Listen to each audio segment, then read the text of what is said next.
The title of my talk is Undreamt-of Possibilities, a genealogy of psychedelic therapeutics, or the drugs work, but how?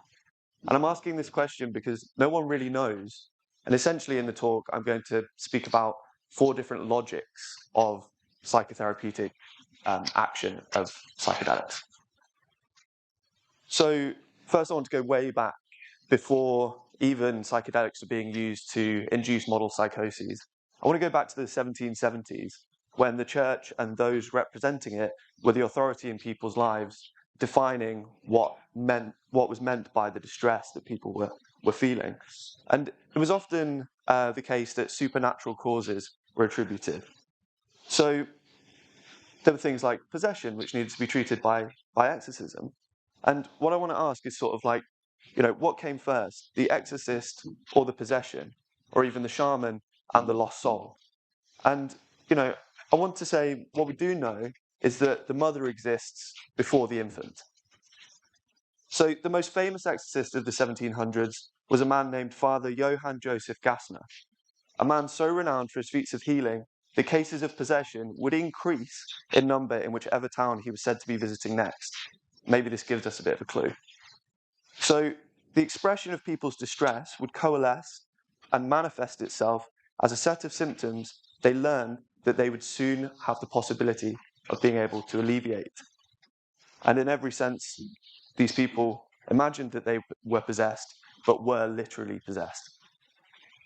Awareness of the treatment led to the proliferation of the symptoms which it could treat. This is not a phenomenon unique to possession or Gassner, to the Enlightenment or before. This is how psychogenic symptoms come to form, through a contingent and dynamic social process. In the same way that possession doesn't exist within psychiatry now, at least within the West, depression did not exist previously, at least not in the way that it now does, and certainly not to the extent it now does. And of course, people might ask, maybe our understanding and diagnostic methods are just improving. Maybe our society has changed and is making people more depressed. But this is, in my view at least, a somewhat narrow view of mental distress. Because the fact is that many illnesses recognized in Western psychiatry don't, or at least didn't, exist in different cultures until they were exported to them along with the treatments for them. Sometimes this has been accidental. Sometimes disease-mongering has been explicit and aggressive, as in Japan, where foreign pharma companies ran education campaigns on kokoro no kaze. Sorry, this is probably terrible pronunciation, which is essentially a cold of the soul, the kind of mild depression that could be treated by the SSRIs that they were looking to sell. The history of psychiatry and medicine is a history of ideas about the nature of distress and its treatment, and the placebo. Because throughout history, there have been loads of quite horrible and often toxic treatments that have been used, and if they didn't kill the patient and were believed in, they would actually work. The popularity of these various treatments and their illnesses and their efficacy is not determined by, but determines what is considered to be true and effective in the realm of the psi disciplines. So this history is an ongoing negotiation between seekers and providers of treatment, which results in many therapeutic modalities falling by the wayside, whilst others gain in popularity and thrive, only themselves to be surpassed by novel or revived therapeutics which capture the popular imagination. Novel treatments are often perceived to be the result of scientific progress and are touted by experts to be the answer to the suffering of desperate patients. There is a Darwinian process occurring, where treatments and illnesses thrive, die, or find an ecological niche, depending on the vicissitudes of patient experiences and the proliferation of various experts' theories of treatment and illness. Gassner's success and efficacy was considerable, for example, but it was not to last. In 1775, the Prince Elector Max Joseph of Bavaria ordered an inquiry into the work of Gassner. During the Enlightenment, the supernatural theories of the Church were out of fashion, to say the least. Gassner's methods and the illness they were meant to treat were simply not in line with the emerging philosophy which valued reason over religious tradition and promised to carry Europe forward towards an age of rationality and happiness via the progress of science. Interestingly, the inquiry into Gassner was led by a physician by the name of Franz Anton Mesmer, who determined that Gassner was in fact using the technique of animal magnetism which Mesmer himself had discovered. Of course, that's not, Gassner didn't know that that's what he was doing. Mesmer's report led to Gassner's dismissal as a charlatan. That is, compared to Gassner, Mesmer's techniques and theories were now considered legitimate, being less dependent upon the spiritual and imagined to be the result of a scientific rationale. That is until the French King Louis XVI decided that Mesmer should be inquired into as well. One of the men involved was the father of modern chemistry, Lavoisier. Lavoisier was the epitome of Enlightenment rationalism, an early proponent of the scientific method of controlling variables under laboratory conditions. As such, he wanted to study the work and theories of Mesmer as if it was a chemical reaction. The man himself needed to be removed from the equation. Lavoisier was looking for evidence of the magnetic fluid. Of course, what he found was that the existence of the magnetic fluid could be reduced to the imagination of the people being treated by it. Like Gassner, Mesmer had been somewhat of a celebrity and was very successful in producing therapeutic effects. At times, he was using his treatment to treat up to 200 people in one go. Mesmer literally believed in the existence of the magnetic fluid and thought all mental illness was one and could be treated with his technique.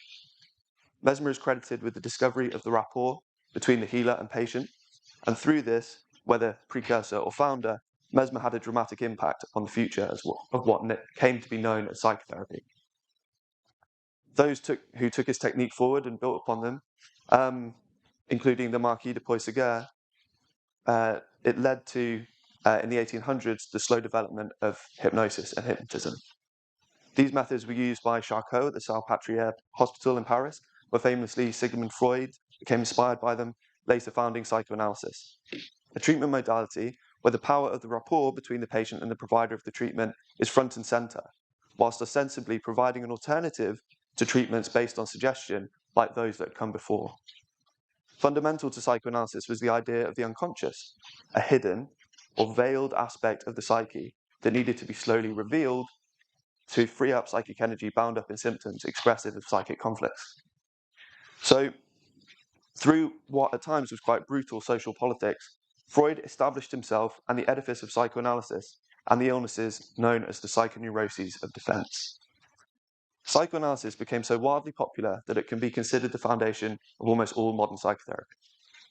But by the mid-20th century, psychiatric practice was at a crossroads. Biological interventions like lobotomies and insulin shocks and psychoanalysis was all they had to work with. The psychiatrists wanted to feel effective and wanted to be considered as scientifically sound as their sister, somatic medicine. Post-war, the field began to bifurcate into the white coats and the tweed coats. The white coats were a group of psychiatrists who'd become frustrated that their methods seemed ineffective when it came to the psychoses and alcoholism, which in the 1940s and 50s was rife and filling up the psychiatric wards. They were interested in the birth of the new pharmacology with the discovery of thorazine, the first antipsychotic. And the tweed coats were those who remained faithful to the psychoanalytic paradigm and psychotherapy. This is the time we see the arrival of LSD onto the scene. And I think you're probably thinking, finally, some psychedelics, what we actually came for. So in 1953, British psychiatrist Humphrey Osmond travelled from Weyburn to Los Angeles to administer mescaline to Aldous Huxley, a man with a keen interest in the work of William James and Swami Vivekananda, both of whom had proliferated ideas related to the perennial philosophy, the notion that all religions shared a mystical core. The relationship between Osmond and Huxley played a crucial role in shaping the understanding of the therapeutic mechanism of psychedelics and how they are administered to this day, not least because they coined the term psychedelic. And as you probably know, psychedelic translates to something like psyche revealing, maybe another clue.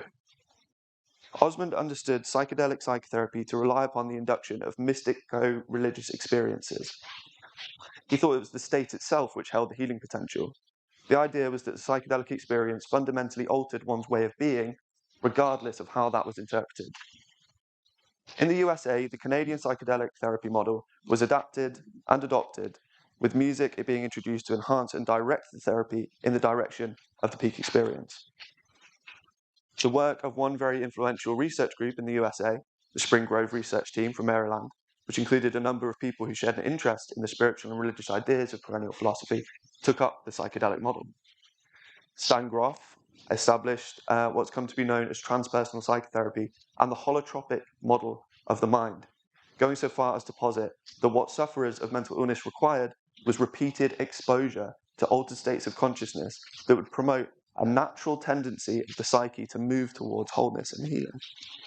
Rick Strassman later criticized this model as the psychedelic religion of mystical consciousness. These ideas find themselves creeping into research centres globally through the influence of members of the Spring Grove research team like Bill Richards and others who have been trained or inspired by them.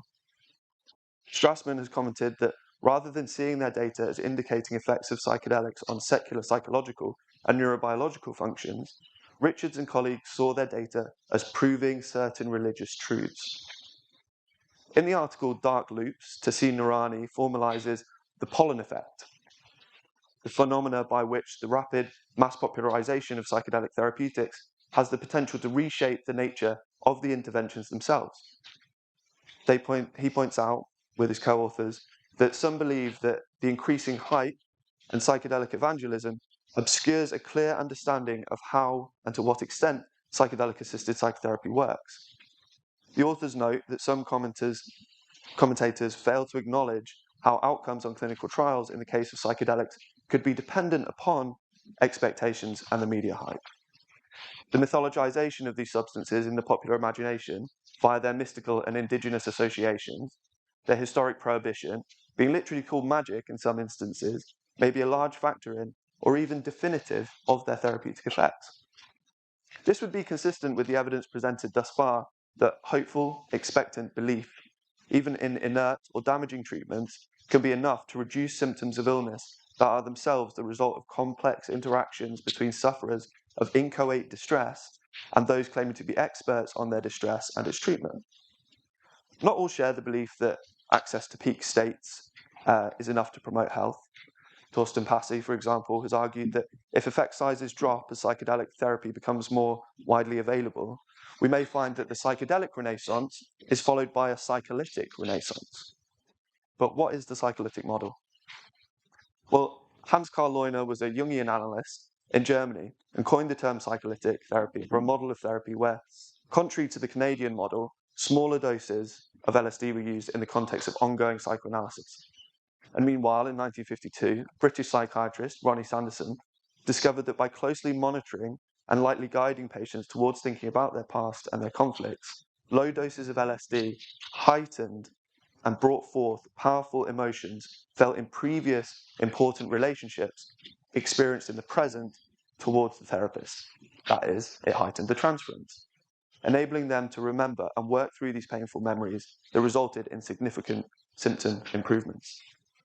Sanderson made the statement that if anybody wants confirmation of the great analytic principles laid down by Freud and Jung, let him study patients having LSD. The classical complexes and archetypes show in their abundance. But finding confirmation of one's theories is not at all revelatory or new. There is an old saying, go to a Freudian, have Freudian dreams. Go to a Jungian, have Jungian dreams. But why?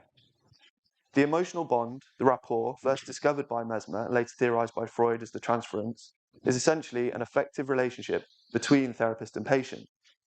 This is a relationship where suggestibility is heightened, so that subtle communications from the therapist to the patient via questions, interpretations, and even just their subtle changes in expression and body language can suggest certain models of self-understanding to the client who is otherwise in a relatively inchoate level of distress. Prior to the relationship with an expert, the patient does not understand their suffering or what to do about it.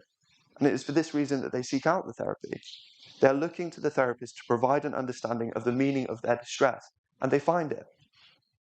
To me, the fundamental fact about psychedelics is that they increase suggestibility and they amplify affect.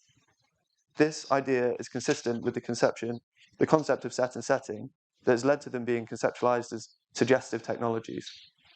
That is, as technologies that are malleable to suggestion. Prompts in the environment suggest certain affective experiences, which are then amplified and experienced along with associated memories and fantasies. In this way, the environment suggests how the experience is going to unfold, and theories of the experts are more easily received. Being under the influence of a psychedelic means that the patient is more likely to be affected by the views of the therapist and guide. Their suggestions are amplified. The expectations and attitudes of the individuals involved in administering psychedelic drugs will thus significantly influence the resulting experience for the patient. In my view, this can be understood as an amplification of the transference. We're led to the realization that these medicines cannot be thought of in the same way as insulin or antibiotics, or even the same way as Prozac. While the effects of all drugs are somewhat dependent upon set and setting, psychedelics represent a limit case of the fact that drugs cannot be abstracted from the social and cultural context of their use. The pseudodelic model, the third, is one in which the drug itself, as a chemical entity, is thought as having the healing effect through anti-inflammatory or neuroplasticity or some other purely biological action, rather than the state of consciousness that is produced by the drug, as in psychedelic therapy, or the memories and experiences recalled and worked through, as in psycholytic therapy.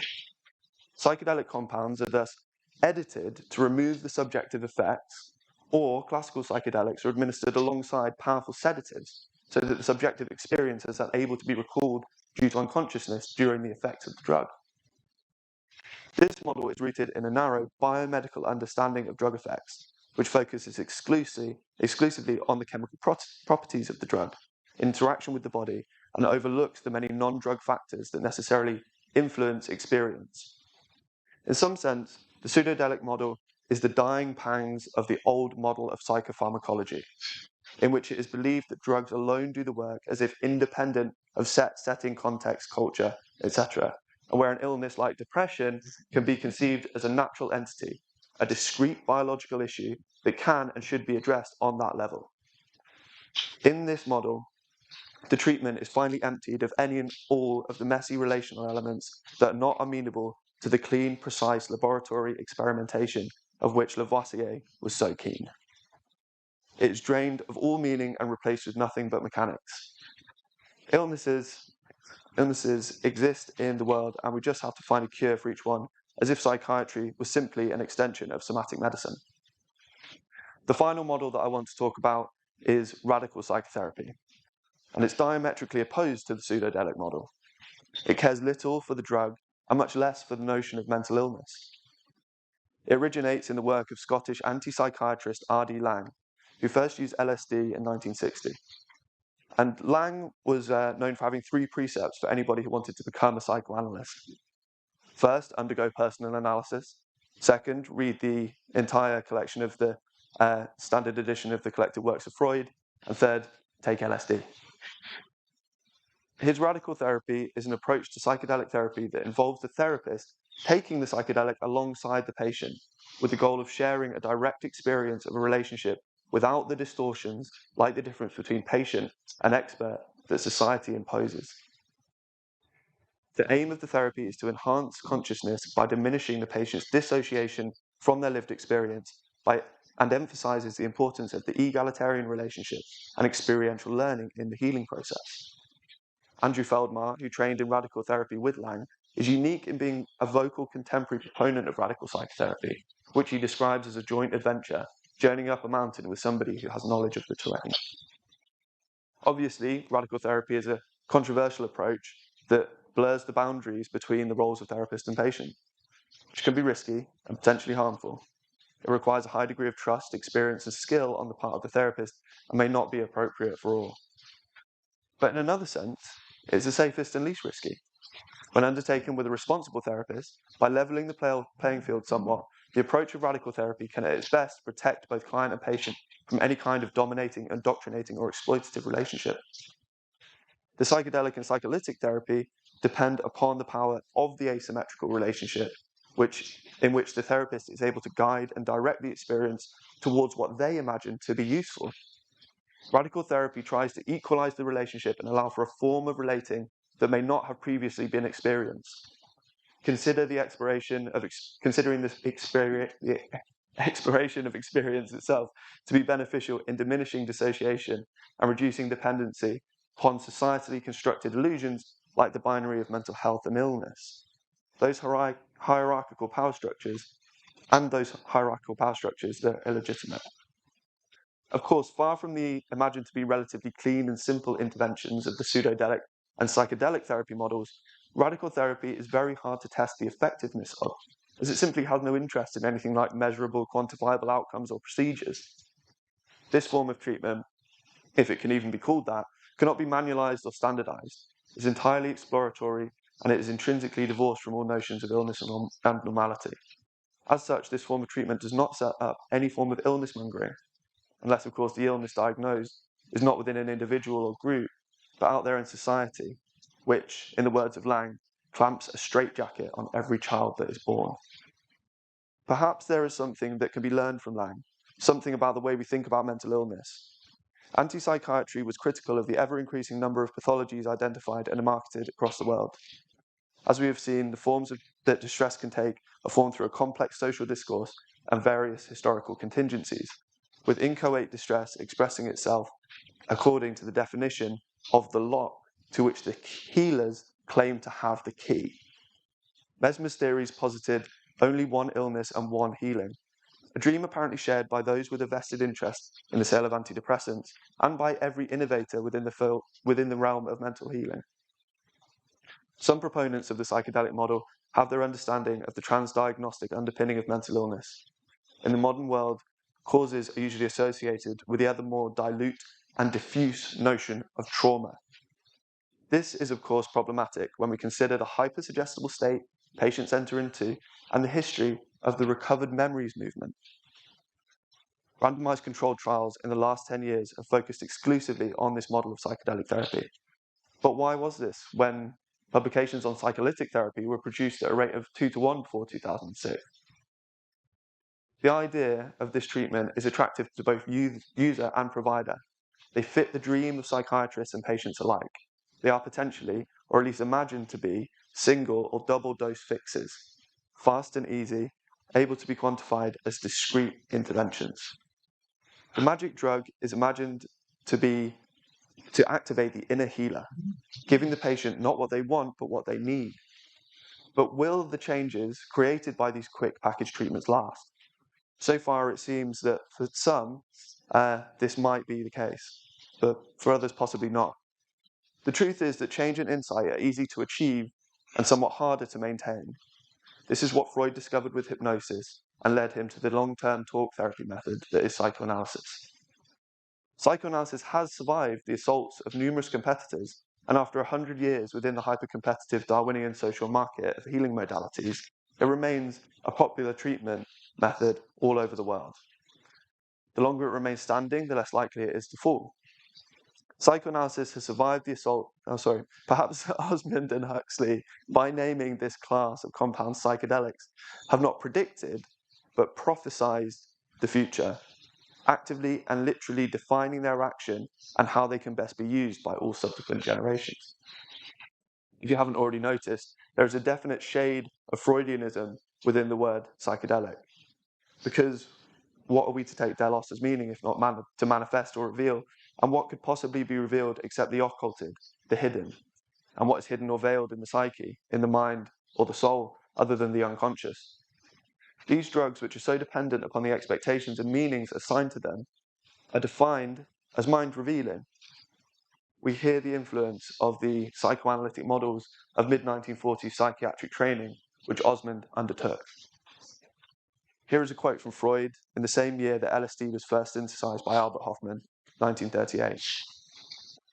"We are concerned with therapy only insofar as it works by psychological means, and for the time being we have no other. The future may teach us to exercise a direct influence by means of particular chemical substances on the amounts of energy and their distribution within the mental apparatus. It may be that there are still other undreamt-of possibilities of therapy. But for the moment, we have nothing better at our disposal than the technique of psychoanalysis. And for that reason, in spite of its limitations, it should not be despised." I think this remains the case. The good thing about psychoanalysis is that it brings a focus on the specificity of each seeker of treatment. And it is this which might mitigate the potential issues mentioned before. In other words, psychoanalysis is probably the best model we have for working with these substances that are so utterly dependent upon the subjectivity of the patient. While the efforts to bring psychedelic drugs to market via research into the psychedelic model of treatment will probably work, this model could also be ethically problematic and could possibly limit their potential efficacy.